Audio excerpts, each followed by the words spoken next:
Black folks in this town shamed him so bad when he hooked up with white folks and started marching about them police killers, embarrassed the boss. He had to fake like he had cancer. Try to get him some sympathy. You ain't heard him talking about cancer lately, have you?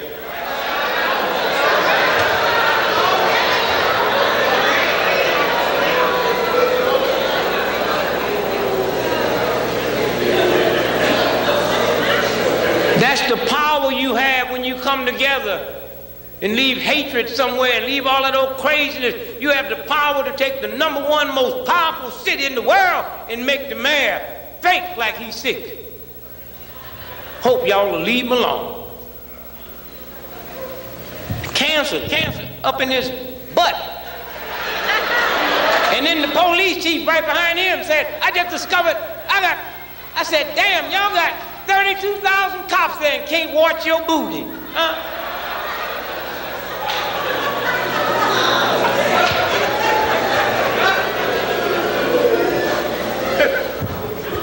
It's a white newspaper here, the Philadelphia Inquirer.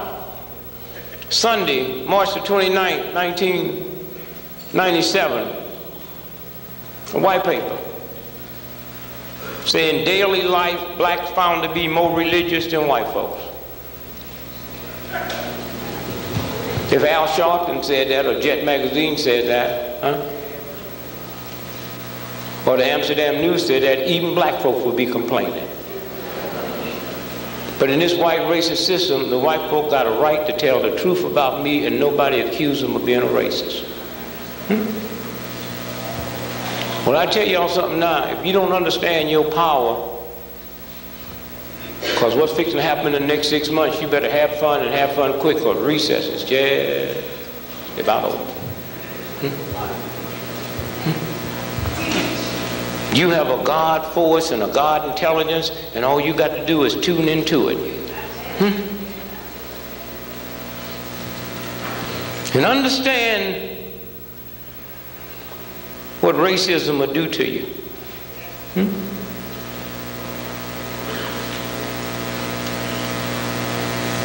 I got my head so messed up, I'm about ready to come out for racial profiling.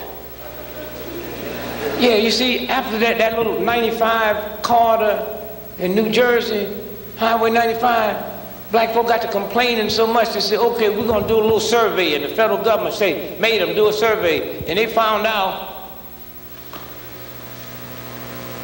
that 2/3 of the people that get stopped are black folks. And they found 13% drugs on them. They found out 1/5 of the people get stopped is white folks, and they found 33% drugs on them. So I'm for racial programming. Stop them white folks. They got the dope. Stop them.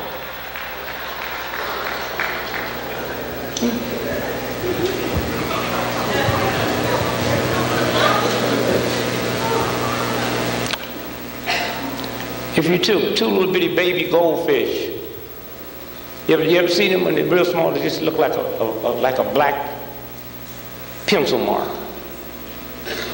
If you took 2 baby goldfish and you put one in a goldfish tank about that big, and you put one in the bathtub, the one in the goldfish tank would grow about 1.5 inches.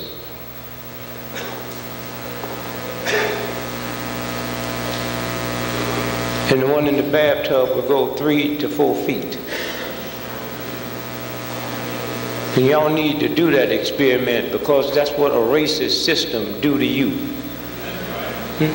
They don't care how much money, what school you go to, who your daddy was, who your mama was, what church you go to. Living in this system, being black, you're in the goldfish. And then what's more frightening than that, they found out when they took the goldfish out of the goldfish bowl and put it in the bathtub, it never swam past the perimeter of that bowl. Huh? So y'all think y'all so hip, huh? Y'all think you can ball up your fish. Y'all think y'all can talk slick, and it don't work like that. It is a violation of God to have somebody and you tolerate somebody treating you below the dignity that God put in you just so you can feed your family or pay your rent or send your children to college, God say death is better. And it wasn't them black slaves that tolerated this nastiness. It was the ones that jumped overboard. That's the light that we see shining today. And now it's payday. And y'all always trying to hog pain. Huh?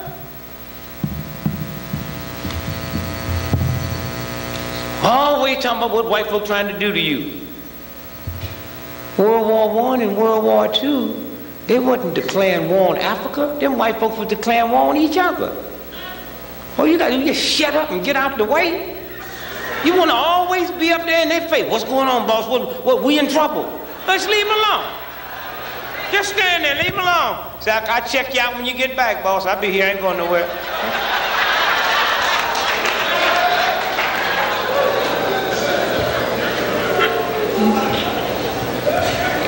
They did not develop a nuclear bomb to drop on Africa. They developed a nuclear bomb to drop on each other.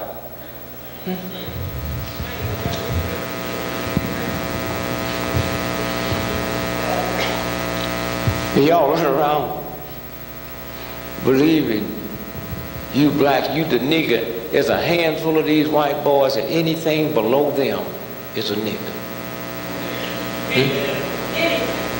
There were no black folks in Bosnia. And had NATO and the UN not gone there, they'd have wiped them all out. Huh? Go home tonight and look at your toothpaste. Huh? And then go in the white neighborhood and buy it. See if it's a different brand. It's the same one. And right there in the small print it say, do not swallow. Huh? They don't put that on whiskey. And in case you do swallow it, that last sentence say, contact a poison control center, because an ordinary medical doctor do not have the education to save you.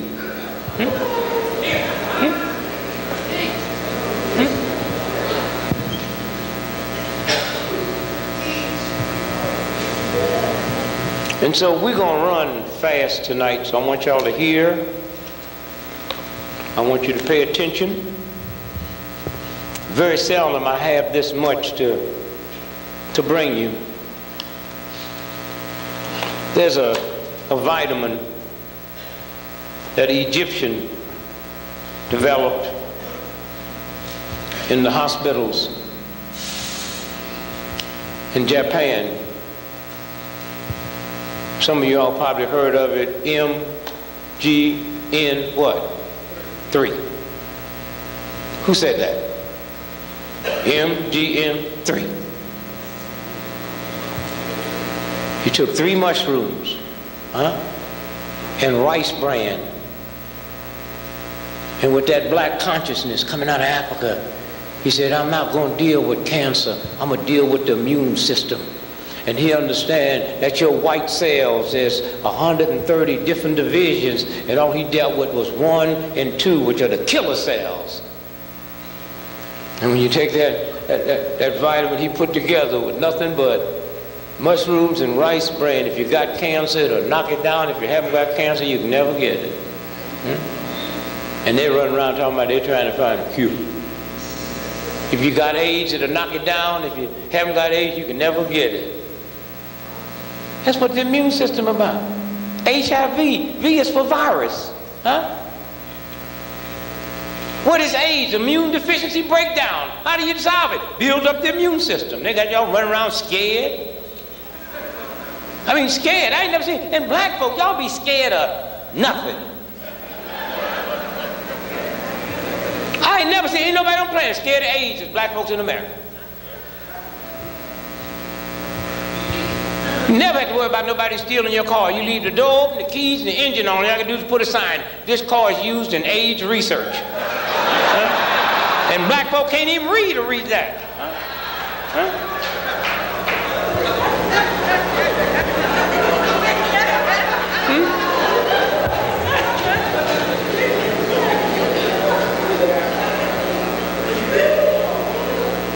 And sister, you know how scared folks are. Hey, you would never worry about getting raped. You know, I said, somebody jump on you, rape you, don't holler, just pull your drawers down and say, come on, I ain't had none of this since I found out I had AIDS. Oh, please tell me it didn't go in. Oh, please, miss, it didn't go in, did it?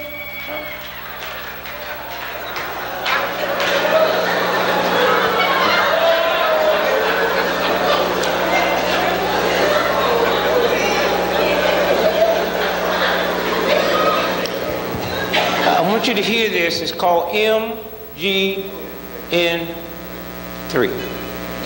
Now, you can get it at some health food stores.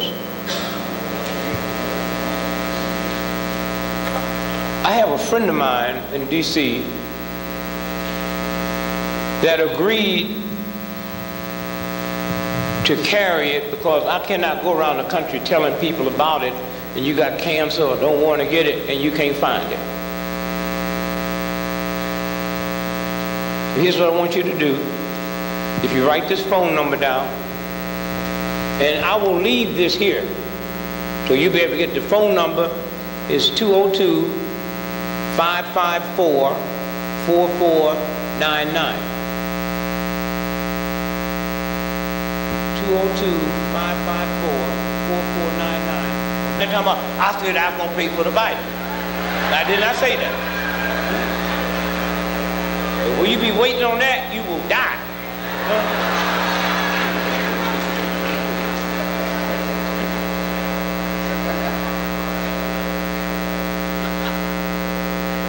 How am I going to buy it? Same way you buy whiskey. And so let me move real fast, and then slow up. The power that black folks have. When you think about the show that Al and Brother Max was on this weekend, Black. NBC, CBS couldn't touch what happens. Kathy Hughes is probably the #1 largest black business in the world today. And she started off with one little station and just bought $1.5 billion worth. It was on her show. Well, we were able to get on that show and say George Washington was not the first president of the United States. George Washington was the 9th president of the United States. The first 8th president was black men, and the first president was this real black man here. John Hanson.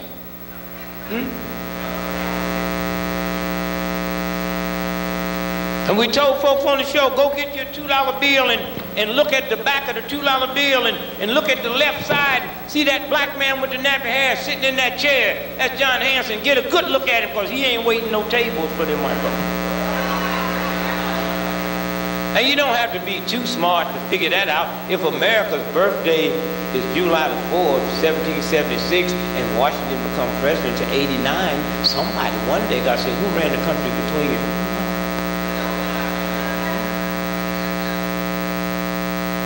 Then because of that black radio station, and because people was laughing, and we kept doing it, and one day, Tuesday, August 13, 1998, page A15, the Washington Post. Everyone knows George Washington was the first president. Everyone is wrong. John Hanson was elected president 7 years before Washington. White folk. And so the power that we have,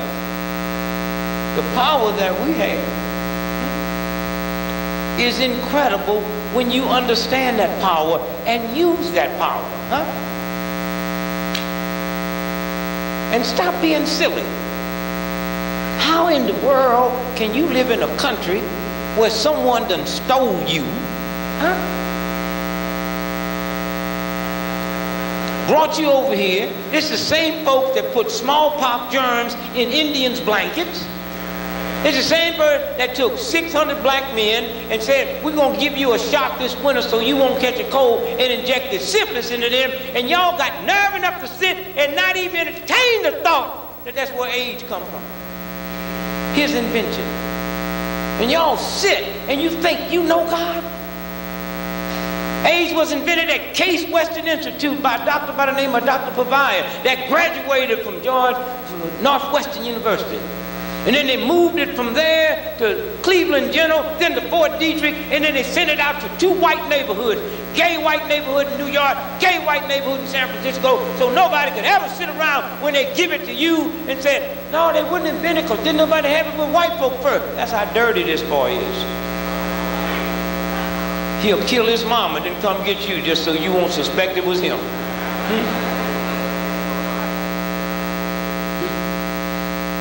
How long? And then you sit up and you pick up Wednesday, November the 25th, 1998, Washington Times. African nations are hit the hardest in AIDS epidemic. 2 million people expected to die by the end of the year. How can I get something new if I ain't doing nothing new? Africa's the richest continent in the world. They want what's under the ground, but they don't want what's above the ground. So they're going to kill them all, they think.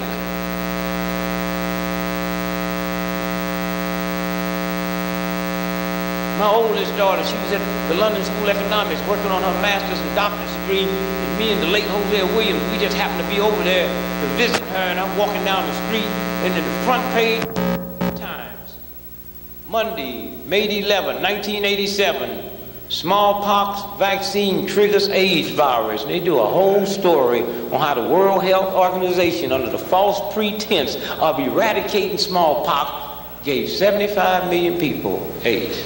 Okay. AIDS action. Health warning. Following up on studies presented at the International AIDS Conference in Durban, South Africa, the Centers for Disease Control and Prevention has issued an urgent AIDS health advisory. Many people have been consulted that monoxidil 9, a microbial gel contained in many spermicides, provided extra protection against HIV transmission. Hold up now. Hear this good now. Listen to this. Okay. However, a recent study conducted on 1,000 HIV-negative prostitutes in Africa found that using Noxonol 9 gel actually increases, not decreases, the spread of HIV. This is when you buy those condoms that's lubricated. That's called N9. Huh? Now go back and read this slow. Listen to this here. It said the Center for Disease Control issued an AIDS advisory. Huh? That's like when they issue a tornado, a hurricane advisory. That means everybody who has a job that deals with disaster.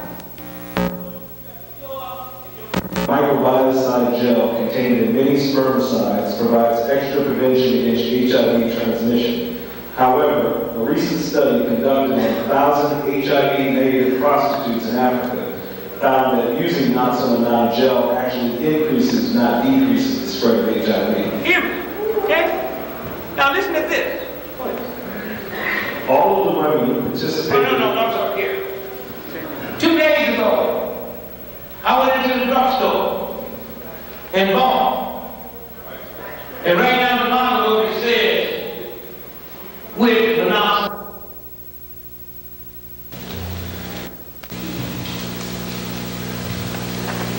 This only ran in one paper, Sunday, April the 23rd, 1995.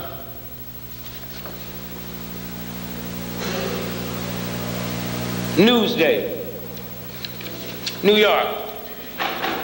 They're the only ones that ran the Richter scale tapes.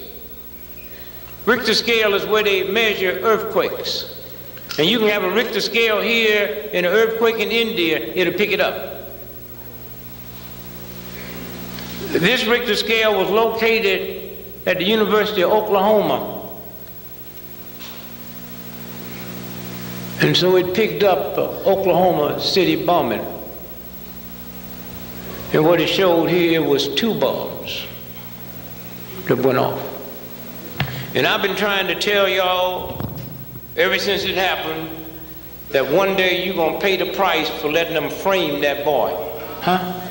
And I've been telling y'all, if he did it, my mama did it. Huh? And you don't have to be too smart to figure out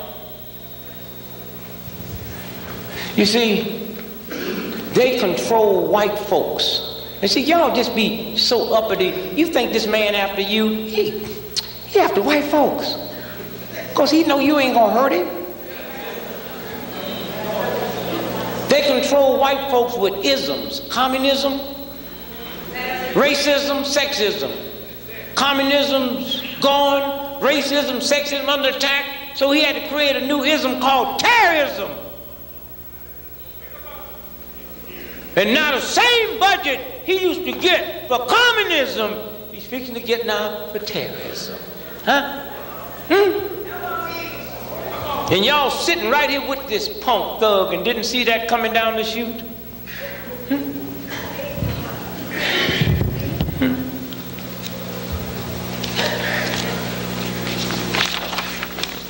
Only one paper ran this article. Huh? Her name's Carol Howe. What's her claim to fame? 90 days before Oklahoma was blowed up, she was an FBI alcohol and tobacco informant.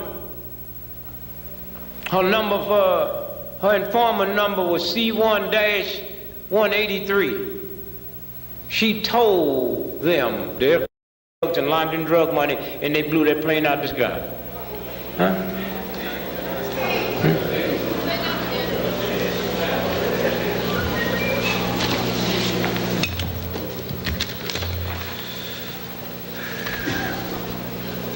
One of the premier celebrity psychics in the history of the planet was a woman named Jean Dixon. If we were able to force the government under the Freedom of Information Act, only one paper ran it, was the Daily News, Wednesday, December the 29th, 1999. Psychic was FBI pawn. Jean Dixon attacked federal targets in her column. What they would do 18 months before Kennedy was shot in Dallas, she did a column saying, I see dark clouds over JFK's head in Dallas, he shouldn't go. And then when they pop them, they rerun the column, and nobody suspected that the FBI and the CIA was giving her stuff for what they was gonna do and make it look like she was getting the juice from God. She said the same thing about Martin before he went into, I see dark clouds over Martin's head in Memphis. He should not go there.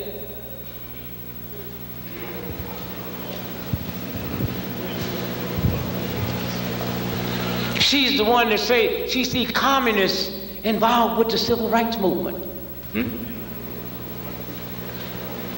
And now thank God for this movement. Thank God that when Leonard Jeffrey and his wife was going through all them changes and might have thought there wasn't nobody listening. But God is a good God. God don't need no validation. They had me believing that atheists wasn't going to heaven, and one day it dawned on me, since when do God need your validation? And when Sharpton and Maddox and they go through all that torment, there's young white children that's listening, that heard the truth. And let me tell y'all something. You think that little bombing was something the other day? The G8 convention in Italy this past summer, something happened there that most folks miss. Those was 8 of the most powerful human beings that's ever lived in the history of the planet. Oh, and they called them anarchists and violent thugs. Let me tell y'all something.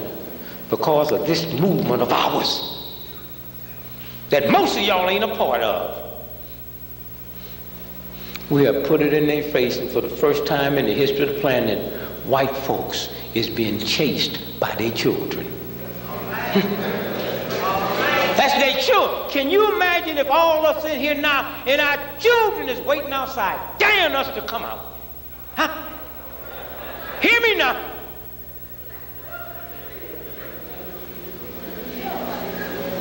You see, you my mother and you my father.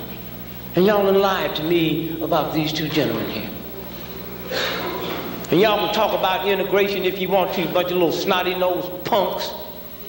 If it were integration, this thing wouldn't be moving now. We got next to them white folk, so them lies didn't work. And you talk all that old crap you want to talk.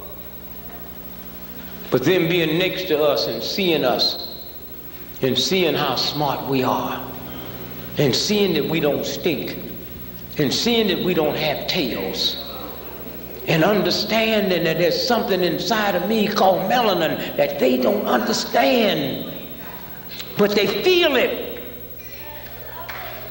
And because you lied to me on them, because you mom and dad, I'm not going to hit you. But you better watch what I'm doing. Instead of whooping you, I'm inflicting pain on myself. That's why these white folks got 12, 15 screws running through their tongue. Got all these screws running through their nose and stuff.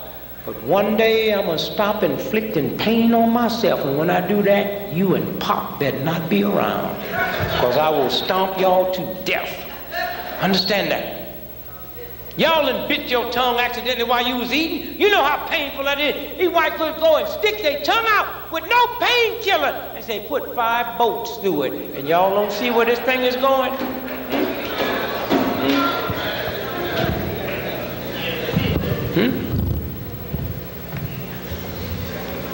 They said Ron Brown, they said, oh, Ron Brown's body was so dismangled and tore up, and they said to his wife, we just identified him by his fingerprints, cremate him.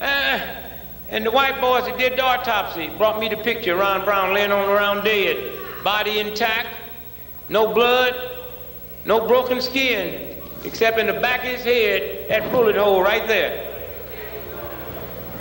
And they took a whole plane down just to cover up that they murdered Ron. Huh? And you older folks, y'all know what LBJ did when he wanted to bomb Hanoi? He was able to bomb Hanoi because one of our ships was sank in the Gulf of Tonkin and killed all them Americans, and we had the right to go bomb Hanoi. Then we found out we sank our ship. What's the difference in us sinking the ship and us blowing up that building over there? Huh? How long? And so fastly now, pay good attention because I'm going to take you on a quick ride.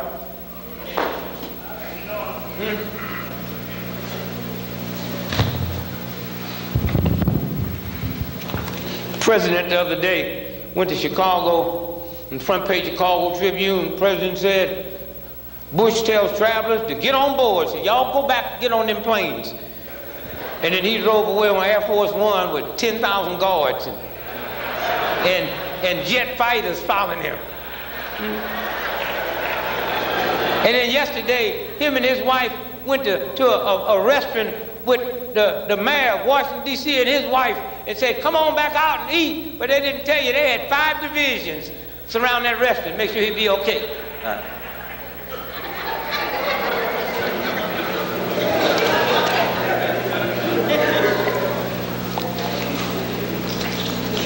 God blesses me. I was here in New York on Monday the 10th. So I got to see something. There was a white dude, his beautiful brother, Norm Siegel, is running for public advocate. And I just came to walk the streets with him on Monday the 10th. The election's supposed to be Tuesday the 11th.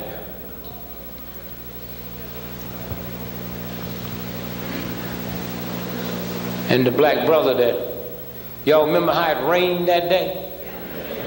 New York, certain parts of it turned into a river.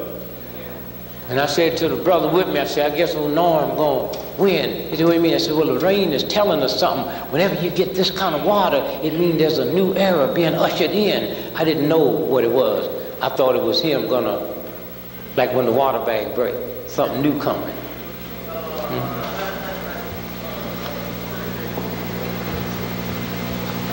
And so we had to get off the street because it was so rainy, so I had a 9:30 flight out.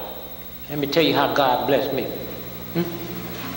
And so I said, well, look here, see if you can get me an earlier flight. So he came back and he said, no. He said that all the flights is booked. A lot of them is canceled. He said, but Newark, this is Monday, have been down all day because they're having electrical problems. Huh? Newark have been down all day because they're having electrical problems. So a lot of the people left Newark and came to JFK and LaGuardia. So when the brother carries me out to LaGuardia, they said there's a possibility that the 9:30, the last one out, might not go. But I can get you in a hotel and put you out in the morning. So I called my wife. My wife said, you got a call from a friend of yours in Paris, say, do not spend the night in New York. So 3 days later, I called him and said, how you know I was in New York? He said, we picked you up on the satellite. Huh? So y'all sit here and don't know the power of this thug and stupid enough to believe that some Arabs can slip in here. So she put me on the train that night, and I got back and I called a friend of mine and said, I'm back from New York, and we go out and walk every morning at 4:30, and it's dark, so we take flashlights.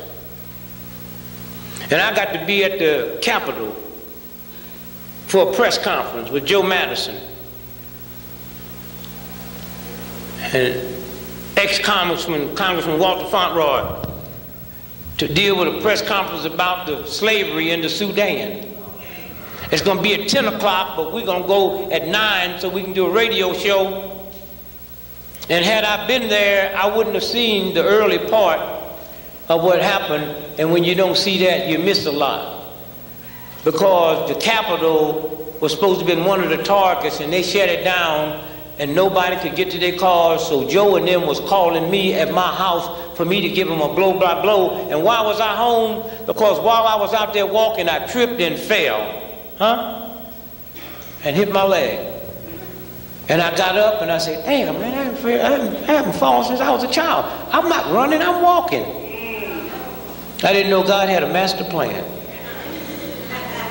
And so when we get through walking the 5.5 miles, I look at my leg and it's bleeding. Now, at 6 o'clock in the morning, no drugstore is open close by me. So I got to go to the Safeway to get some gauze so I can stick, so when I put my suit on, I don't get, And so I changed my whole schedule, and I was getting back home in time for my wife and my son to call and say, a plane hit a building in New York. So I get to see it all, otherwise I'd have missed it. Now let me tell you what you missed if you'd have missed it. And some of y'all saw it and missed it.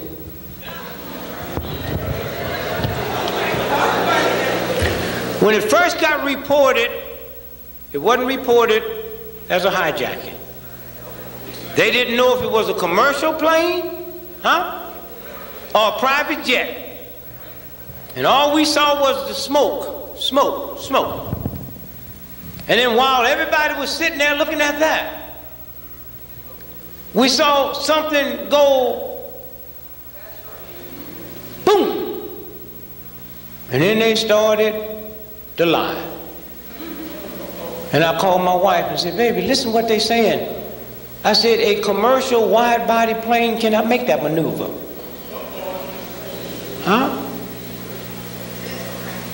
So now they start telling us that these are skyjackers, that done took the plane and made the pilot fly into them buildings. Y'all go back and listen to the first stories. And then people start saying, wait a minute, how you gonna make a pilot who know he gonna die do your dirty work? And not until about an hour and a half later did they change it and said that the Arabs, terrorists, was flying the planes. They never said that at first.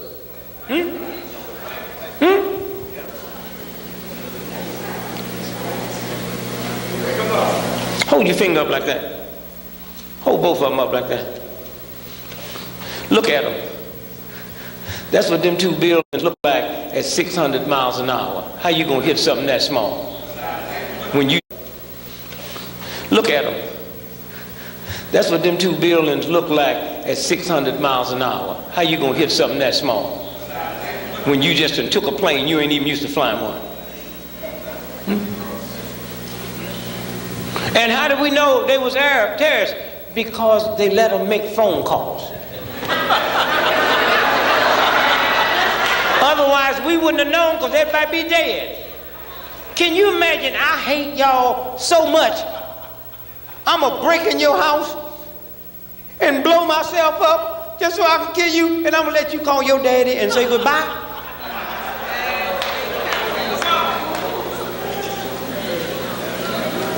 And all at once there was a struggle on the plane. How you know? How'd y'all know a group of folk? He, man, that white man's wife sitting up there in Congress made a hero out of here. They shot that plane down. No, the reason they can't say it, because the captain was a black man.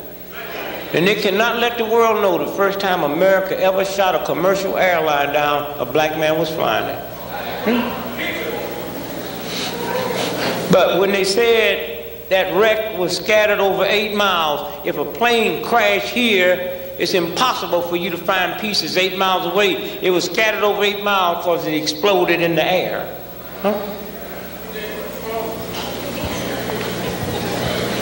How long? No one's asking the question of what was going on in the FAA tower when 4 planes is in the same corridor out of their flight plan. And they didn't suspect something?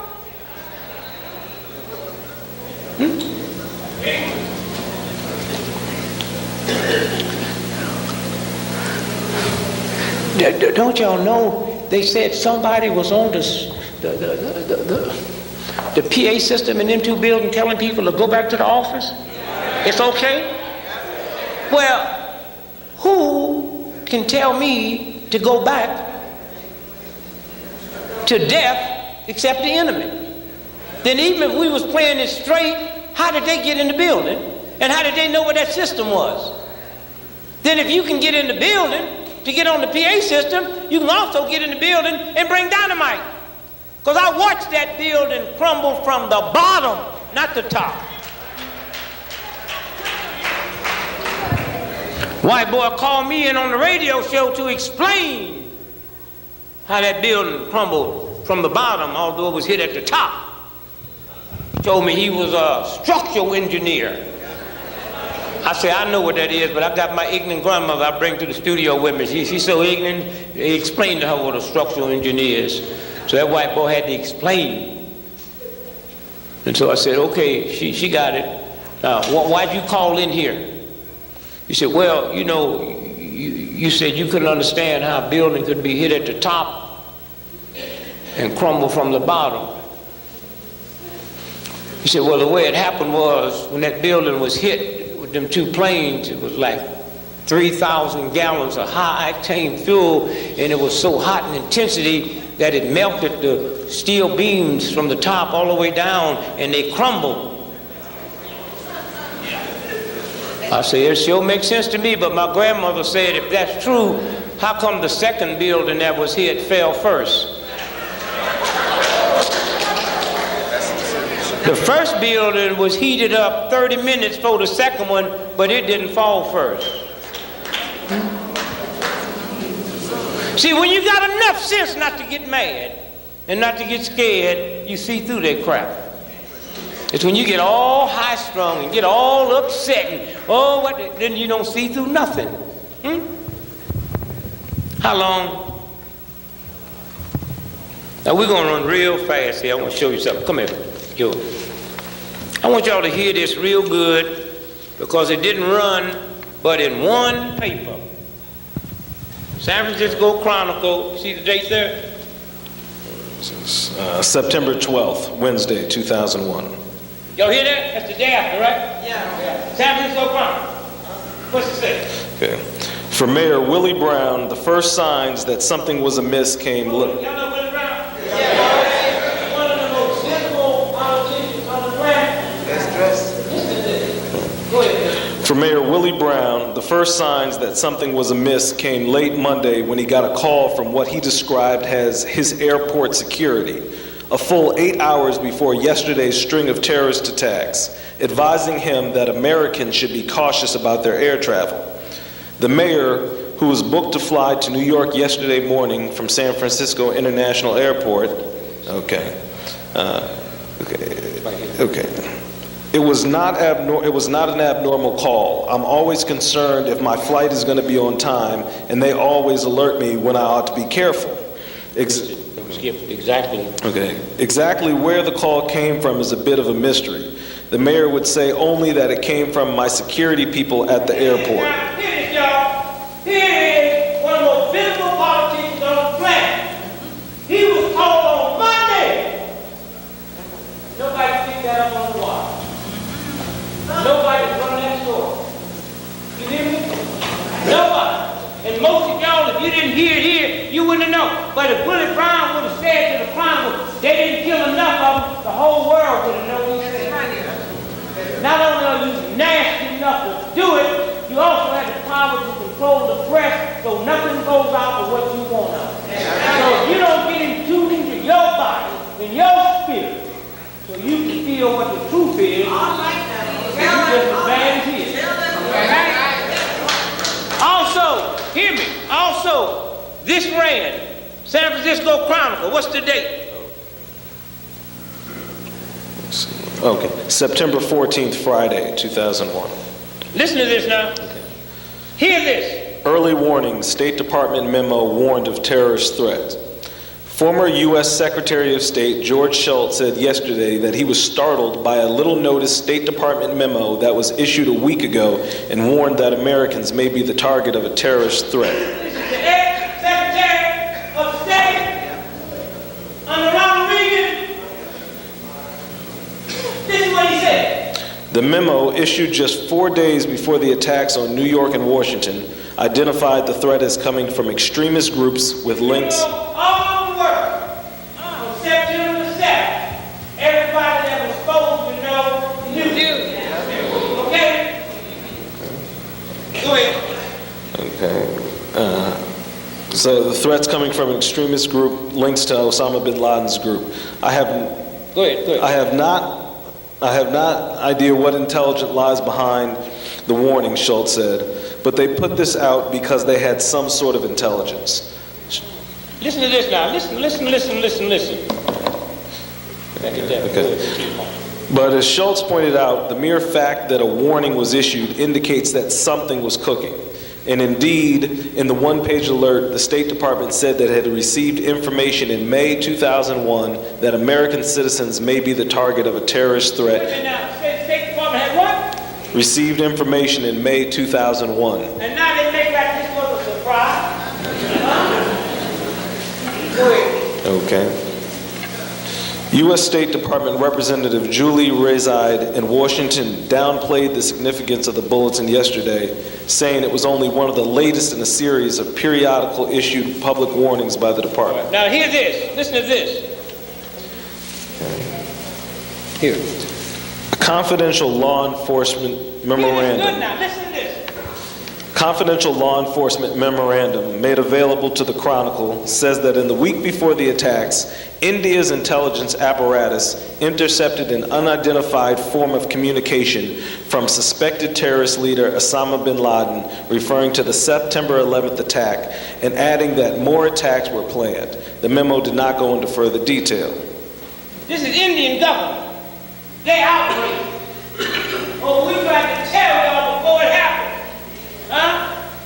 Now, this only ran on MSNBC. Nobody else touched what you fixing to hear here. This one here. On September 11th, Russian President Vladimir Putin told interviewers on MSNBC that the Russian government had been warning the U.S. of imminent attacks on airports and government buildings in the strongest possible terms for weeks. President Russia said on MSNBC, nobody, no television picked it up, no newspaper picked it up. Listen what he said. Okay. Had been warning the U.S. government of imminent attacks on airport and government buildings in the strongest possible terms for weeks. Now, somewhere, I say to you, y'all got to tune into your spirit or you're going to die. Huh? Because this boy's stone crazy. Huh? Now they talking about the Taliban. Oh, they talking about these stuff. What they don't tell you is Storm and Norman, huh? Storm and Norman and Colin Powell trained them. Huh? Storm and Norman's from New Jersey. That family always been doing stuff. His daddy was the head of the state police. His daddy was the one that framed and sent a guy to the electric chair for killing Lindbergh's boy. Lindbergh's boy was mentally retarded. Lindbergh had that boy killed because he was an embarrassment. And no American hero should have a mentally retarded child. And it was Storm and Norman's daddy. So that family been doing nasty stuff for a long time. Only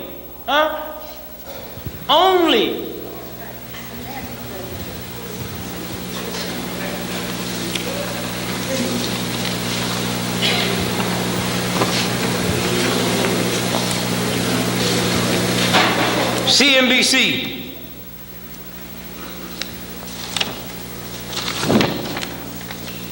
thought I had it, but meanwhile, while I look for it, Bin Laden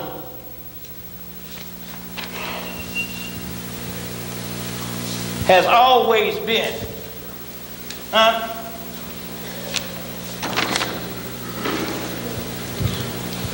Who really is Osama bin Laden? The New York Times detailed in a feature article 1 month ago that bin Laden had been trained, financed, and under the direction of the CIA for a period of years and was brought to Afghanistan by the CIA after intensive instruction in armed attack, assassination, and setting up of the front organizations for U.S. intelligence. Bin Laden's daddy put Bush and his boys in the oil business.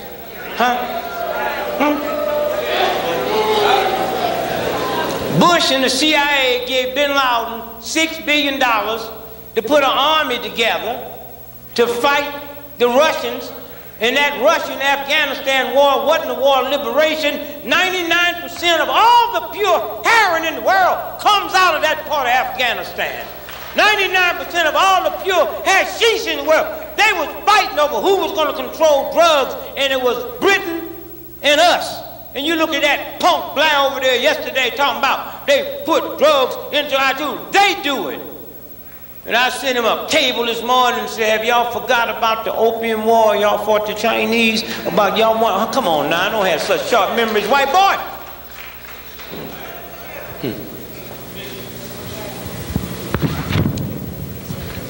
We're gonna run fast with this here because y'all need to get home, but I want y'all to go home with a different set of mind so y'all be able to keep your house. Only CNN ran this story and nobody else touched it. What's that say?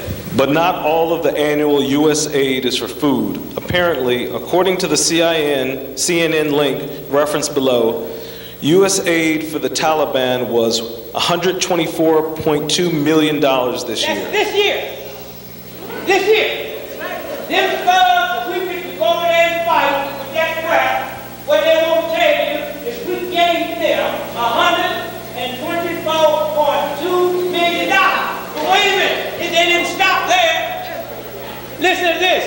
CNN, the only one reported this. Colin Powell last May did what? Announced a gift of $43 million to the Taliban rulers of Afghanistan. This past May announced that we're giving them a gift here for $43 million. How long? And so, go ahead. With this gift, in addition with other recent aid, this makes the U.S. the main sponsor of the Taliban regime. Now, wait a minute now.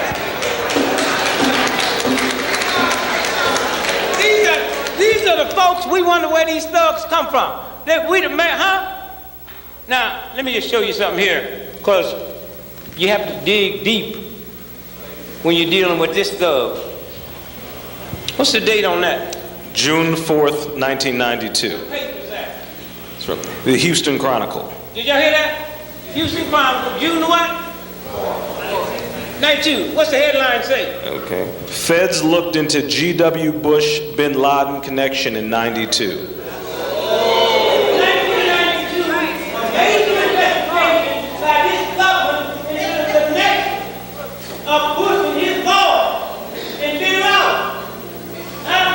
Well, we on our way to Washington to find out what happened to this investigation. Go ahead, read the story, listen to the story.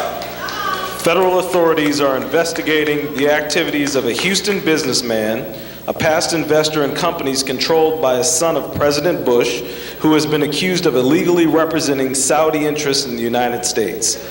The Financial Crimes Enforcement Network and the FBI are reviewing accusations that entrepreneur James Bath guided money to Houston from Saudi investors who wanted to influence U.S. policy under the Reagan and Bush administrations. Now it goes on and on and on. Okay? Now all I want you to do, when you leave here tonight, join me at 12 noon every day to pray that the truth will come out. Now hear me. We ain't talking about no so-and-so found guilty, and if what the government is telling us is right, then they should join us in the prayer. All right. And let me tell you something. They might have been able to get away with this. When something happened May the 5th of this year, we moved into the age of Aquarius. Woo!